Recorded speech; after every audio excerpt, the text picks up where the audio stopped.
Welcome to the program, Engineer Darwin Cunanan. Salamat po. Thank you very much po for having us here. Yeah, and I'd like to thank you in behalf of CLTV for accepting our invitation. When you first joined SIAC, ilan kayo? Konti lang po kami noon. Wala man kaming nasa 25 lang po siguro kami. 25? O 30. Tapos lumaki lang ho kami because of security. Nag-peak ho ang SIAC. Ang plantilla positions namin nasa 500 employees. Before the privatization. the privatization. Yes, In po. what year? 2017 was it? Opo, to 2019 if I'm 2019 po if I'm not 2019, mistaken. oo. 2019. Akala ko earlier pa. Opo. Before the pandemic ko. Oo, before the pandemic, Opo. yung privatization. Yes po. So it was really a privatization. It is a privatization po on the operations of the airport. Yes, and Ang gusto lang po maintenance, namin- operations and maintenance. Opo, ang gusto lang po naming linawin sa mga kababayan natin, nung sinabi nilang, meron ng lipad, ang tawag sa nag-ooperate ngayon sa lipad, it's Luzon International Premier Airport Development Corp. Ang akala po ng mga tao, since may private operator ka na, wala nang silbi si SIAC. Exactly. Ganun ang intindi. Opo. Yun po ang gusto naming linawin ngayon. Ang binigay po sa private sector, phase 1 lang, na may tinatawag po kasing Master Development Plan ang airport natin. Ang Master Development Plan ho natin, in phases po siyang gagawin. Yeah. So meron siyang phase 1, phase 2, phase 3 hanggang phase 4. Okay. Ang ultimate phase po nito, magkakaroon ng capacity ang airport natin na makapag-accommodate hanggang 80 million passengers per annum, per year. Okay. Nasaan na po tayo ngayon? Ang terminal po natin na ginagamit, 8 million lang po ang capacity. So 10% lang po siya ng ultimate capacity Which is 80 ng million. airport, which is 80 million. So ang binigay po technically kay private sector is just the phase 1 development.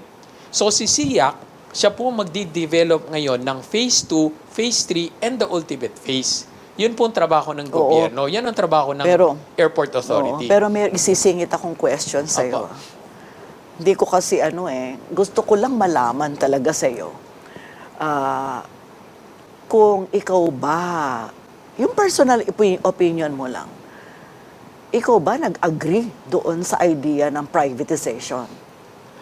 Nagdesisyon po sila, kung ako po tatanungin, may mas maganda sanang modelo na gagawin para implement yon.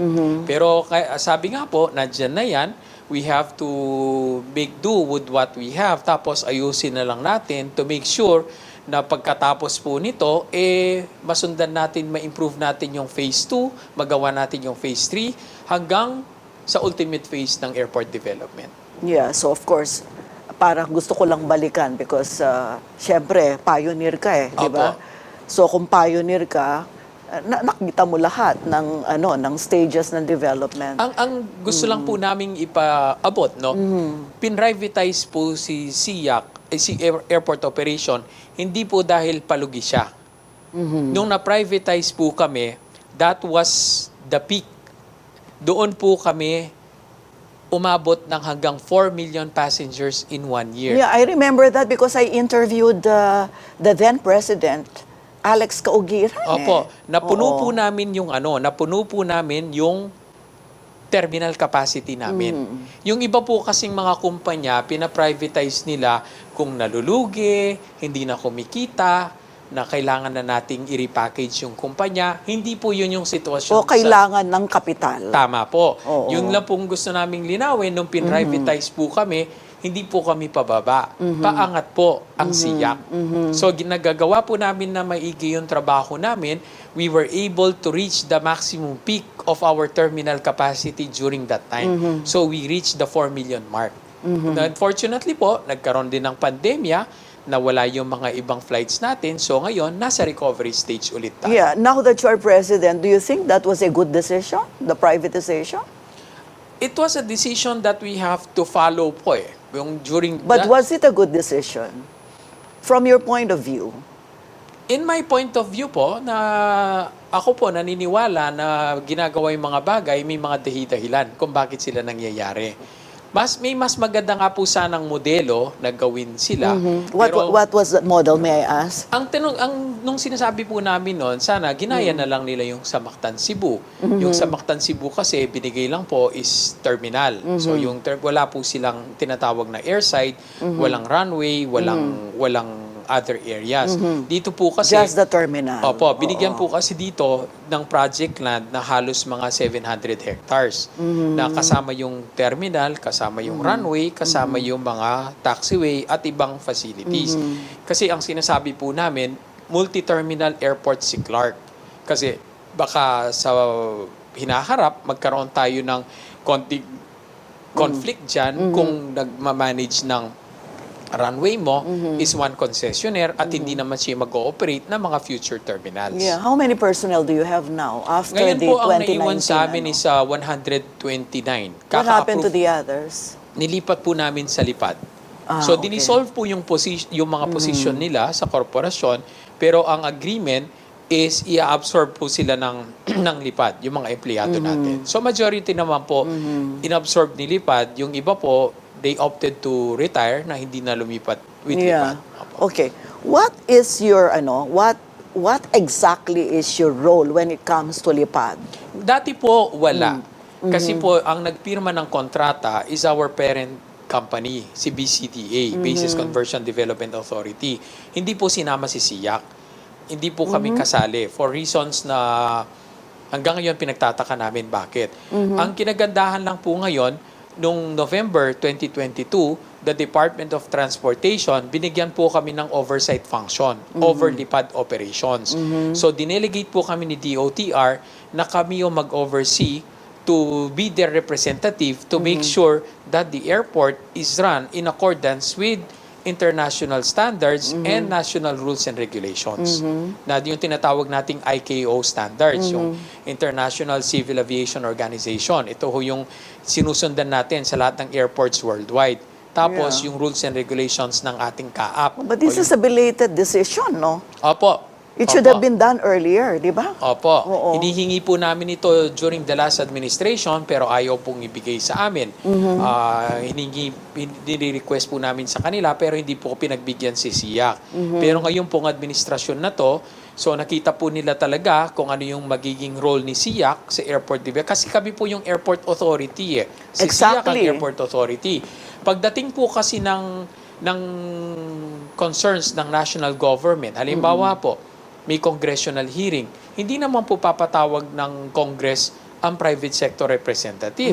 Papatawag po nila yung airport authority. Sino yung government representative niyan? Yun po si SIAC. Pag kumukuha po ng datos yung NEDA natin, yung ibang government agencies, hindi naman po sila dumidiretso at kinakausap ang private sector. And it will be difficult for DOTR to be the one monitoring. Tama po, kasi hindi naman po sila yung kakontrata din nila. And they have oversight functions on all airports nationwide, being the Department of Transportation.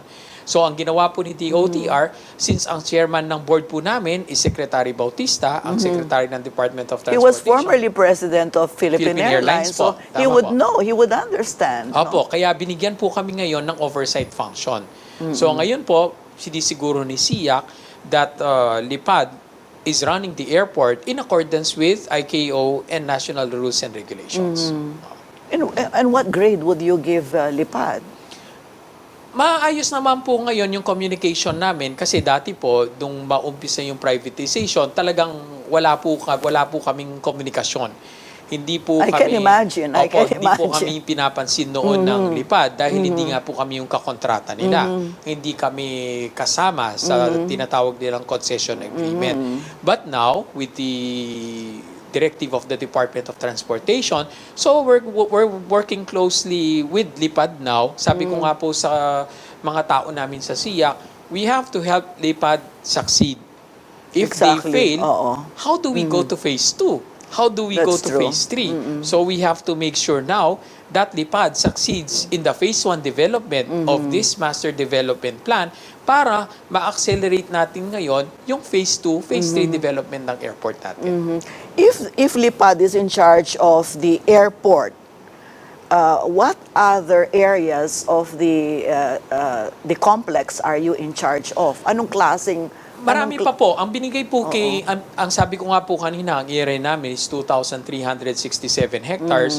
Ang nabigay kay Lipad is around 700 Okay. hectares. So parang 1/3 lang po nun. So meron pa kaming more than 1,600 Anong meron hectares. doon? Anong meron doon? Nandun po yung ginagawa namin ngayong study para sa second runway. So gagawa na kami ng pangalawang runway para kay Clark. Ang kinaganda po ng runway na to is it is properly spaced enough para magkaroon tayo ng tinatawag na simultaneous takeoff and landing. Okay. Ibig sabihin, yung mga gagamit po ng eroplano, pwede sila mag-take off ng sabay, pwede sila mag-land ng sabay.